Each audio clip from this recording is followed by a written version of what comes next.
Hola, beachies! I'm feeling like Miles J right now. Well, actually, Rosario.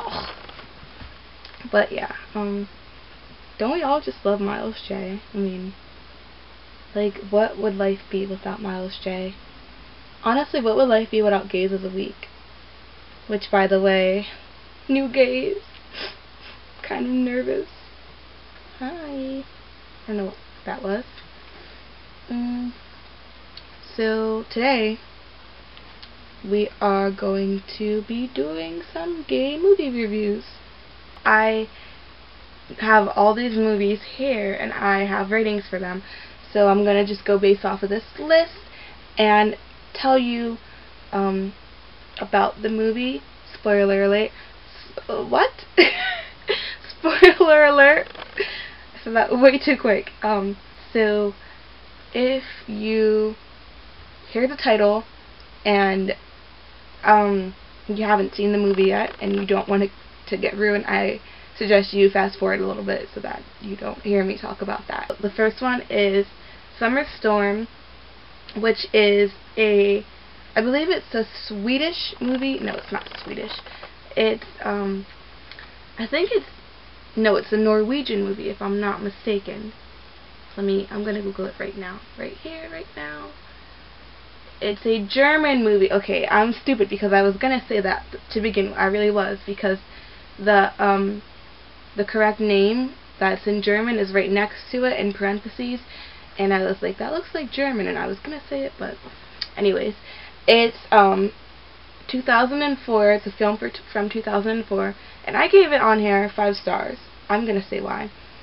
I feel as if it was a really good coming of age movie for gays, because a lot of the time when you're coming of age, which I watched this when I was coming of age and like kind of realizing who I was, but a lot of the time when you're coming of age, you're like, you know, you need something to help you understand that it's not just you going through this. And when I watched this, I could really I could relate. Basically what happens, if you have not seen this movie, click out of here, go fast forward, something. Basically what happens is there are 2 best friends, and it's a group of these German teenagers, and there's 2 best friends, and they're guys. And the one best friend is totally in love with the other best friend, and the beginning starts out kind of gay. I thought they were gonna be like lovers the whole entire movie, because in the beginning they're in this boathouse because they're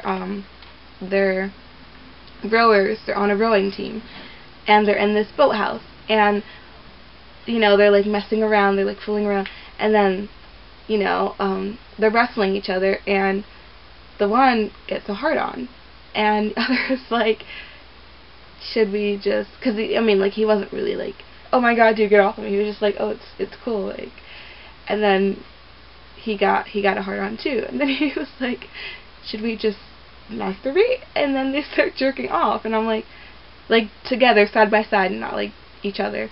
But I was like, oh, okay, so they're totally gonna be lovers. That's not how it turned out. Okay, so they're basically gonna go, and they're going to compete against other rowing teams, and they get there, and you know, they're talking about, well, the one is talking about the girl that he really likes, and then there's the girl that likes the other one, and she's totally like in love with him. So, you know, they start dating these girls, and they're like the best friends that have the girls, but there's like this whole misunderstanding at this dance. They have like a dance the first night or something. Yeah, it was the first night, I think.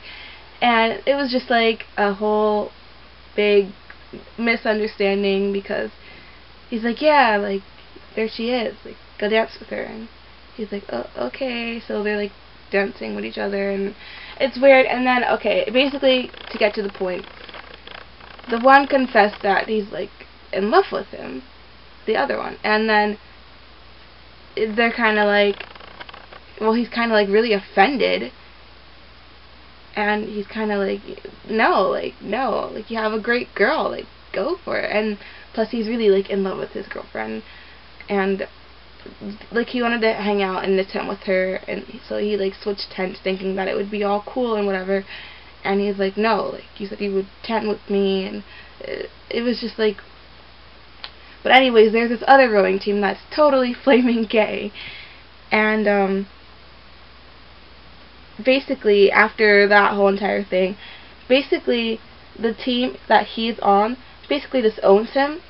So yeah, he starts hanging out with the gay team, and you know, there's a guy on the gay team that really likes him a lot, and so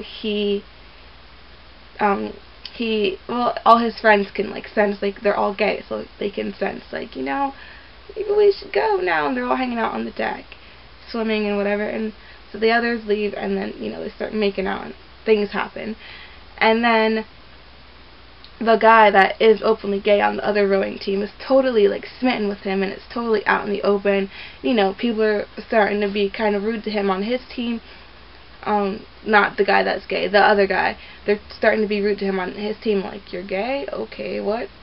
So, you know, things are happening, and everything's going crazy.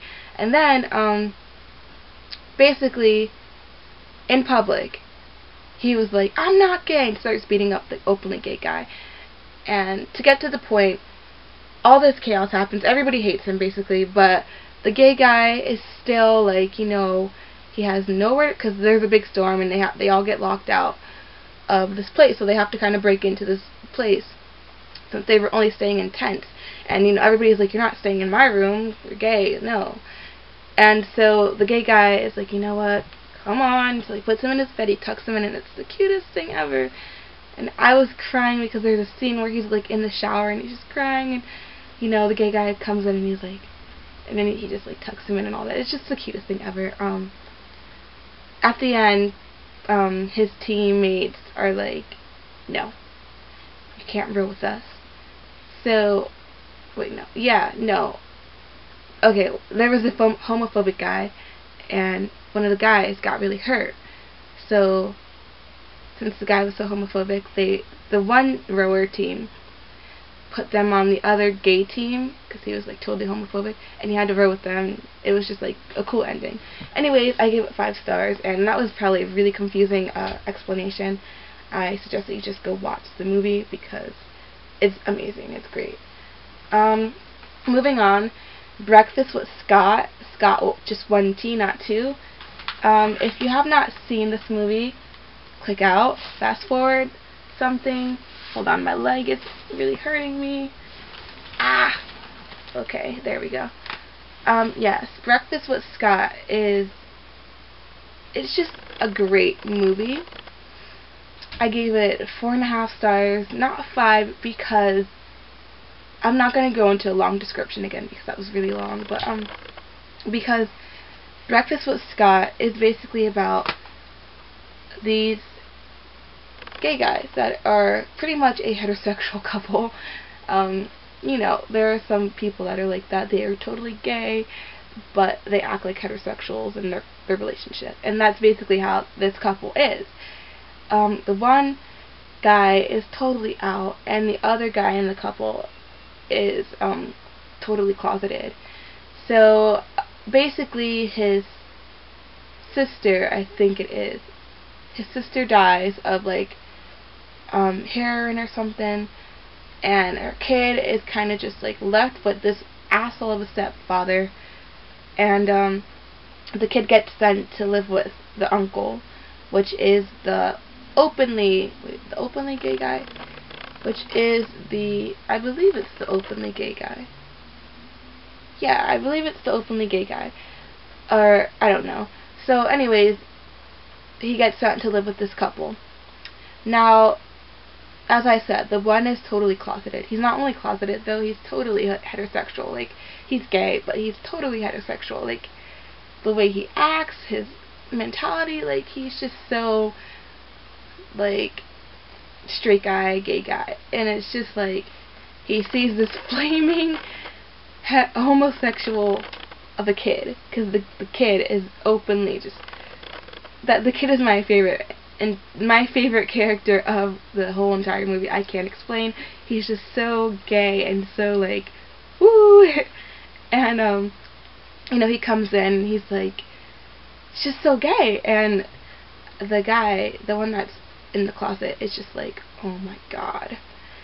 And basically, he's trying to make the kid more straight, trying to make him act more manly, and you know, the kid likes to wear makeup, and he takes away the kid's makeup, and just like, there were things in the movie that I thought were just so harsh, which is why I gave it a 4.5, because there's a kid that is the next door neighbor, and in the beginning, the kid is just terrible. Like, I just think kids should not be playing those roles, but at the same time, I think that they should be, because, I mean, that's the world. That's the real world.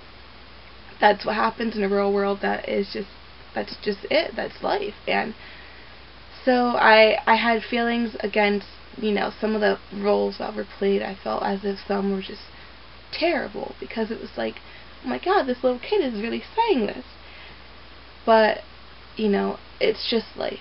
And so for that exact reason, I gave it a 4.5, because some parts I couldn't get over that, the fact that the kid was actually playing such a harsh role. And other parts, I just could not stop smiling and crying. It was just such a sweet movie. So 4.5. It was a great movie, and it's definitely worth watching.